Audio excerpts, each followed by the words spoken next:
Hello, Dr. Ma.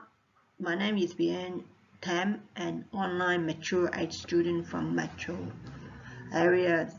This course, starting from March 2023 until now, I have found so far very challenging personally, but I can see how relevant the topic is to what businesses are looking for, saving time, money, and trouble while maximizing profit margin and productivities.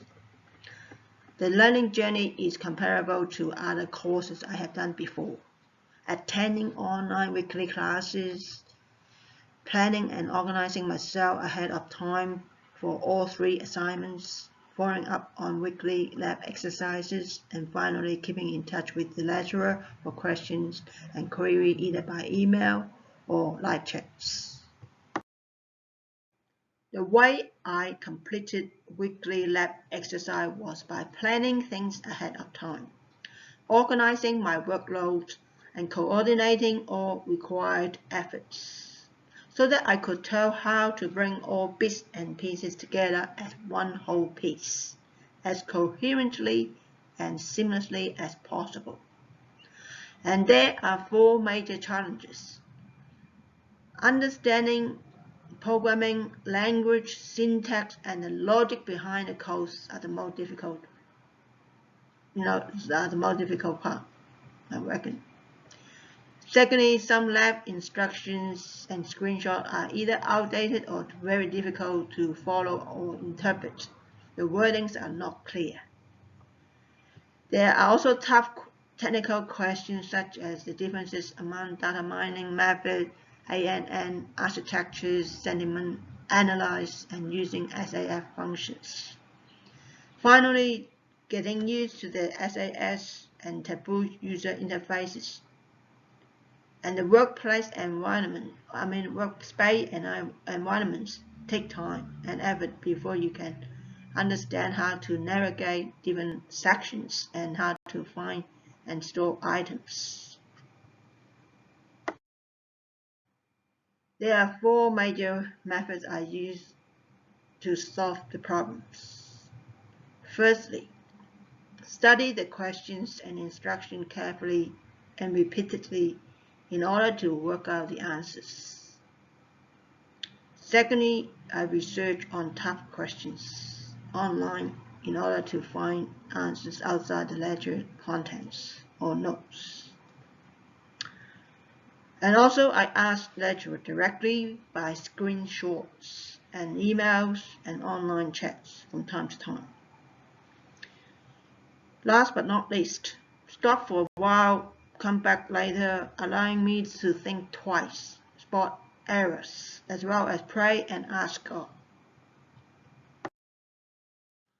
Visualizations and visual analytics. Line chart is used on this occasion for time series data to show relationship between 2 variables, sale volume and year. It is used to track changes and trends over time. As you can see from the chart, there are 2 peak periods. December short peak and June to August long peak. Similarly, we could see the 12 periods. The first was from February to March, the second from September to October. From there, we can see the rise patterns. From March to April, there have been sharp rise trend. From October to November, we can see slow rise trend consistently. Below the chart, we could see 5 major records deliberately chosen for comparison here. These were the ones most number of orders selected. and you could see from that the best sale period was in December 2016. Visual analytics tell us why it happened and what is more likely to happen in the future. The rise patterns found have been consistently over the years. Therefore, the seasonal trend remains predictable for the upcoming years. That is to say, Easter break allow for sharp rise, while Christmas and New Year allow for short peak for people going for shopping, for the gifts, for families during that period of time. This means marketers could specifically focus on these two periods to maximize the volume of sales.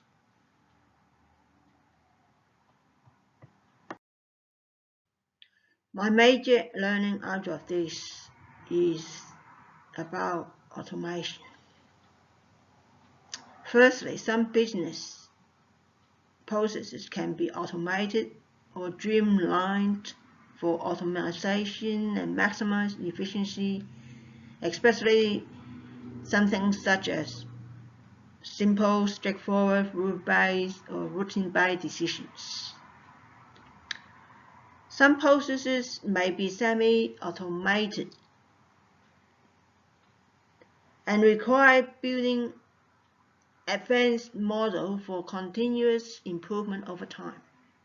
It means that something has been done already at some stages, but there's still room for improvement and more investigation before full automation can become realized.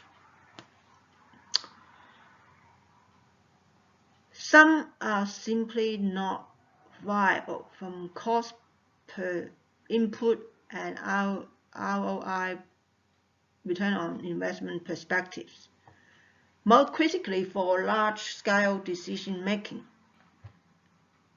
Therefore, it is better off to be done by direct human input or remain status quo. Business cases for investment are yet to be established. Capital investment input factor may be beyond scope and budget. Staff resistant to change and unwilling to face uncertainty stand firm. And winning over key stakeholder support may take a long time engagement and persuasion. For certain industry, certain type of companies or organizations, to be able to discern and choose from no automation to semi-automation and then full automation, it could mean a long drawn-out process. Automation and streamlined business processes and optimization are always on the lists of key decision makers. But making them consistently viable and profitable in business sense over the long term is not as crystal clear and easy as writing ABC. Thank you.